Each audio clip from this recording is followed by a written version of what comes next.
Hello, ladies and gentlemen. Before you get to enjoy this awesome interview, I would like to give some context about how this even happened. Arvid and my politics class was invited to a debate at the Foreign Ministry, and Mr. Pranckevicius, Deputy Foreign Minister of Lithuania, was invited to this debate as well. And after the debate was finished, Arvid and I thought it was a good idea to rush to the door and catch him off and ask him if he had time for an interview. And he was friendly enough and awesome enough to say yes and free up a time slot only 2 hours later in the lobby of his hotel.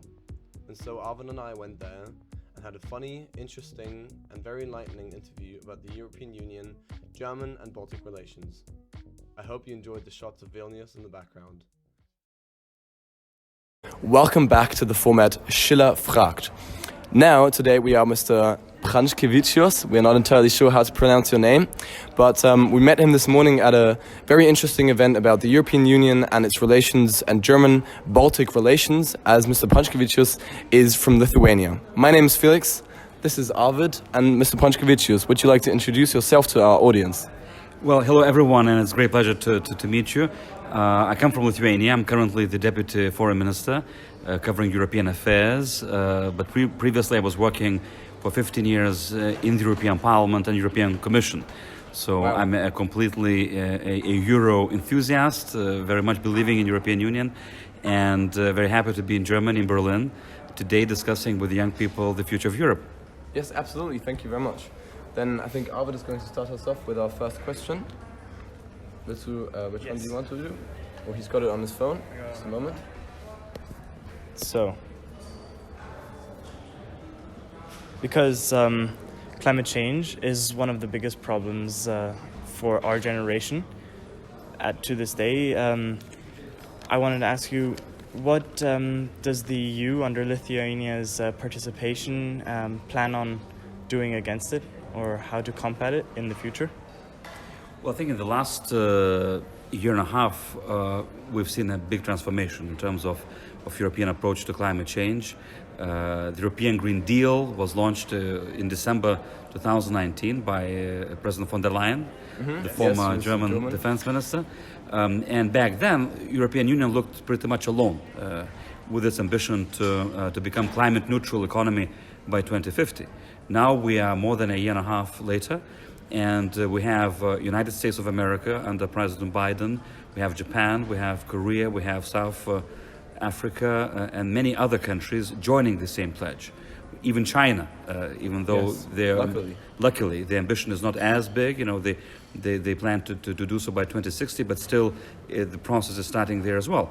So if you take most of those countries together, you arrive at 80% of global economy that are approaching the same goal to completely change the way we are, living, working, doing business.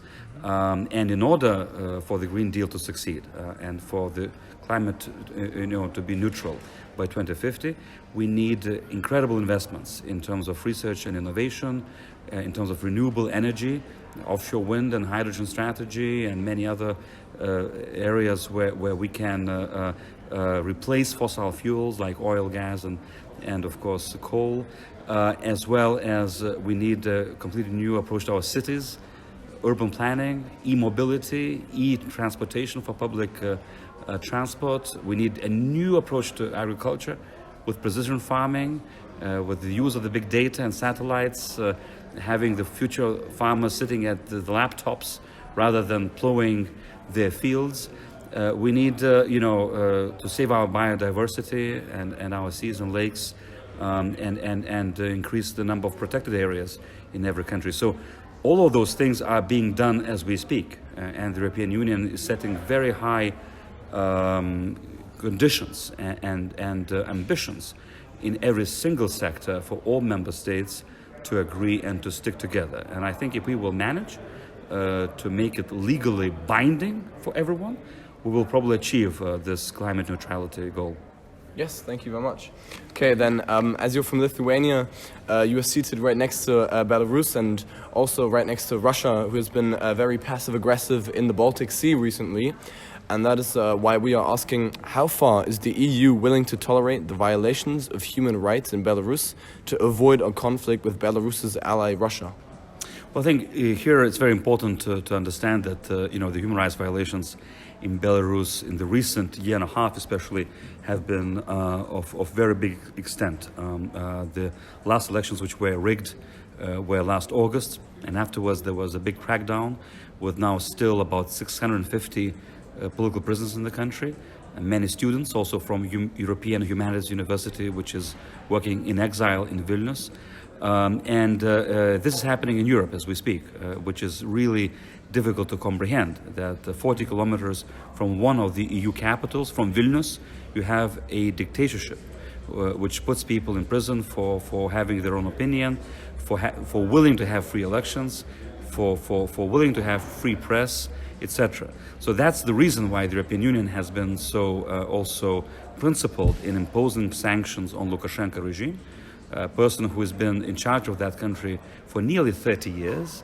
And imagine, not only, students your age in Belarus, but much older people don't remember another president than Lukashenko. He is the longest ruling authoritarian leader in Europe, and he's becoming increasingly a threat not only to his own people, but also to Europe as such, with the forced landing of Ryanair flight not so long time ago, with now instrumentalizing migrants and pushing them through the border to Lithuania, Poland and Latvia. So we need to make sure that he feels the penalty for his actions, and that sanctions help to deter him from further actions. But in no way we're seeking a conflict, neither with Belarus nor with Russia. And in fact, our aim is also at the same time to support civil society, students, NGOs, independent media, to work for the future goal of a democratic Belarus and of democratic Russia, which would be coexisting with the European Union as a good neighbor. This is our goal. Yes. But for that to achieve, we need to keep our principles intact. Yes, that would be absolutely awesome to see a democratic Russia and Belarus, obviously. And as you said, it's very important for the public to be on your side and the public to stand up, as they do already, but they just have to be strengthened, and it's good that the EU is planning on doing so. Okay, Arvid, would you like to carry on with the next question? Yes, so as we said, Belarus is a problem for the EU in the moment. People, and especially me, have been wondering, should the EU join efforts and create a European army rather than rely on the US? That's a very good question, and a very provocative one, and an interesting one, which was first brought to the European debate by Jean-Claude Juncker, with whom I worked previously in his team, he was a big proponent of European army, this idea that was later taken over by President of France, Emmanuel Macron. In my part of the world, in the Baltic states, we're a bit cautious. We believe America is very crucial for Europe's security. We believe that transatlantic relationship is very important. And for us, European Union and NATO are pretty much both extremely important. Sometimes we say that it's like choosing between your mother and your father. Somebody who gives you protection and defense, and somebody who gives you welfare, education and health. You need both. So today, it looks like Europe is not able, to not only ensure its own security, but also to be a meaningful military player in the world without alliance with the United States. But it does not mean that in the future this will continue to be the case. But for the time being, in the foreseeable future, most important in my mind is to invest in those defense programs which are real, practical, doable, realistic, such as, for instance, the Cyber Rapid Reaction Force, which we as Lithuanians are leading in the EU as a new project, or, for instance, military mobility, which will help, move troops quicker through the territory from, south to north, from east to west, through more investments in European research and science in the field of defense via the European Defense Fund. These are the things we can do as Europeans, which is perfectly logical, which benefits also NATO, which helps also America because we become stronger. But it does not mean that tomorrow we are building a European army, because tomorrow this idea is yet not realistic. Okay, interesting answer. Then I would like to carry on. In the last few weeks, we have been interviewing a lot of German politicians because the German elections have been coming up. And there's one particular topic that a lot of politicians cannot agree on, and this is Nord Stream 2. Now, obviously, Ukraine and the Baltic states and Poland have had some issues with Nord Stream 2, and now we are wondering, what is your and Lithuania's stance on Nord Stream 2? Well, we've been consistently opposed to the project. I mean, there's no, how to say, it's known and it's not a mystery.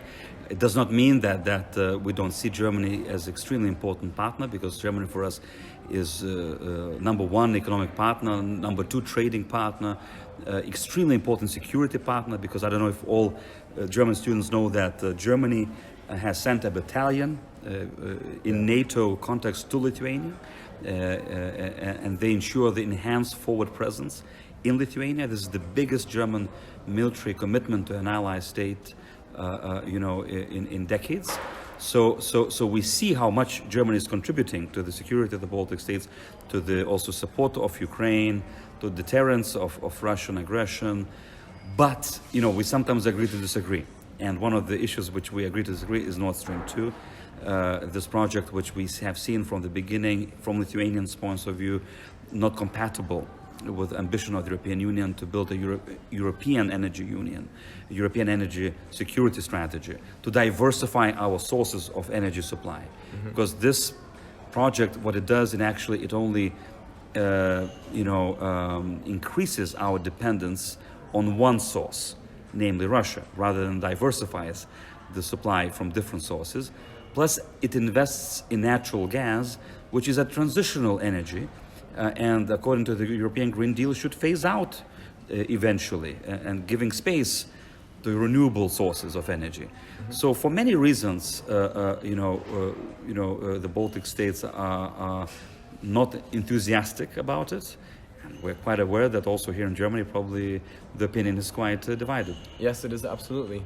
Thank you for your answer then. Arvid, would you like to ask another question? Yes, as we're talking about Russia right now, I would ask you, should regions at risk of Russian annexation, countries for example, be eligible to join the EU in the future?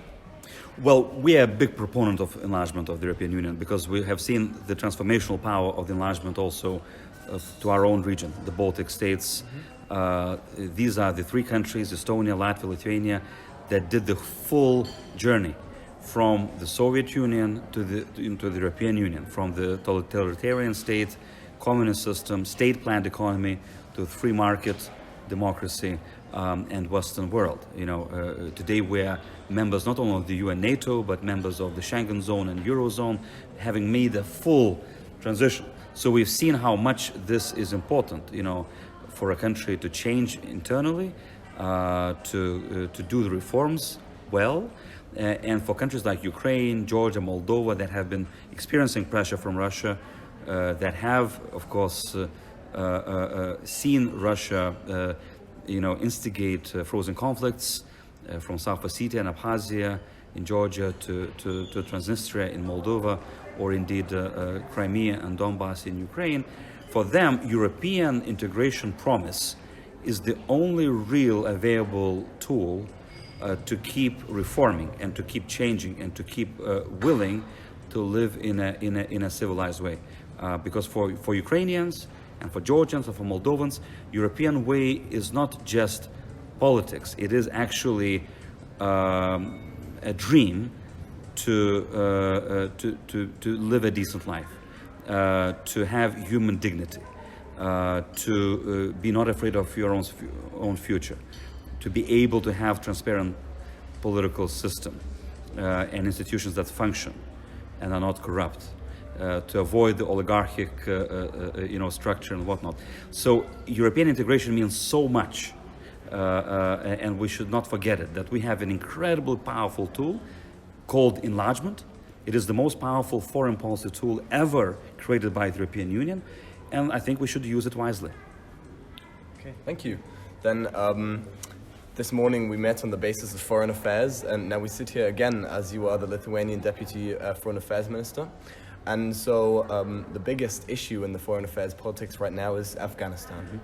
There are horrible pictures and videos of Afghanistan in the news right now, and we are wondering, what is your response, or what would you have wished would the response of the EU to Afghanistan be? And how do you plan on designing the future of Afghanistan and possible Afghan-EU relations in the future? It's a very difficult question, of course, because this crisis has, of course, collapsed on all of us rather suddenly. No one was prepared, not even the United States, who are also now trying to, in a very quick way, evacuate their own people. And the response, of course, is multifaceted. First and foremost, the most urgent thing is to evacuate, not only the nationals of the European Union, but the Afghans who were working with us and helping us throughout those 20 years. Lithuania also is one of the countries that has successfully evacuated 172 Afghan interpreters. I was myself involved in coordinating this mission. It was very, very difficult, and we would not have done it without the help of Germany, Poland, Denmark, Sweden. All allies collaborated together in Kabul airport, also sharing flights, sharing information, intelligence, helping each other with the special forces on the ground to make sure that we, ensure this biggest humanitarian evacuation mission in recent history. But after it's done, it will be very important, to see what is the effect of the events in Afghanistan to the rest of the region. There's a big risk of radicalization spreading further, to countries like Tajikistan, Uzbekistan, and further afield. There's a very big risk of Taliban, turning back to its old habits, and of course, the biggest vulnerable groups are women and girls. So I think for the European Union, it will be a principal position not to engage with the regime if it does not meet the basic human rights credentials. All financial aid should be conditioned on that, and we should work with the international community and with all global powers to make sure that we stabilize the situation in the region. Yes, absolutely. Okay, do you have another question? We're on 16 minutes now, almost 17. Is there any pressing question? I think we had a lot of big questions from my side, but do you still Okay. have Yes, so as well this morning we were speaking a lot about values and how, first of all, the EU is a union of values, and our democratic values are the basis of our union. And now we ask, how will the EU shape and influence global politics facing decreasing Western influence and new rising powers such as China? Exactly. That's one of the systemic risks, I think, for the world, is the retreat of democracy in the recent couple of decades. This Samuel Huntington's vision and Francis Fukuyama's promise, has not materialized of the end of history, and the predominance of the liberal democracy as the system that many countries and societies would embrace and endorse. We're having a situation today where, in fact, the contrary is happening. There are increasing number of autocratic and dictatorial states. There's increasing number of human rights violations globally. And we, as the Western world, mainly European Union and United States, I think are faced with a dilemma whether we will keep the initiative in terms of human rights, in terms of universal freedoms, in terms of democratic transformation. And this brings me back to the necessity for America and Europe to be together and to work together, because alone, as Benjamin Franklin once said, either we will stick together or we will be hanged separately. So this unity is extremely important, both within Europe and with America, and we should have no doubts that other regimes, other countries, some of the global regions, and states have different agenda than we do, and namely Russia and China. And I'm happy that the European Union not only has a very principled position vis-à-vis Russia, but increasingly is looking at China with more and more open eyes. Finally, we as European Union have identified that China is not only an economic partner for us, a very important economic partner. Not only it is a systemic competitor for us, but it is also a systemic rival, which sees things differently, which is acting in a different way when it comes to human rights, rule of law, fair competition, intellectual property, reciprocity of access to markets, etc. And in order to confront these developments, I would say we need to be more resilient, not only in terms of our economy, but also of our values. And first and foremost, get our home clean and fight at home in Europe whenever we see first signs of attack against freedom of media, attack against independence of courts, attack against minorities, harassment or racism, homophobia or Islamophobia. All those things we should address at their origin and early enough in order to prevent them spreading further. So it is a major issue, I would say. It's not the minor issue. Maybe it is the most important issue, because if we lose this battle of narrative in the world, as Winston Churchill said, democracy is the worst possible system, but there is no better one created. If we lose democracy, we might lose not only European Union, we in fact might lose everything that we pressure on this continent. Yes, absolutely. So thank you very, very much for your interview. And I think we can all agree that we hope for a European, very prosperous future, and all of us believe in Europe, and we hope for very good Baltic-German relations in the future. And we are very thankful for you to be present in the European Union, and thankful that obviously also Germany can be part of this. And yes, we hope you have a safe trip back to Lithuania and that you can continue your work. And we hope to welcome you back in Berlin very soon. And thank you very much. Thank you so much. Best of luck to you, and don't lose the hope that you have, in your own country, in Germany, in Europe, and I'm very happy to have met you. Thank you so much. Thank you.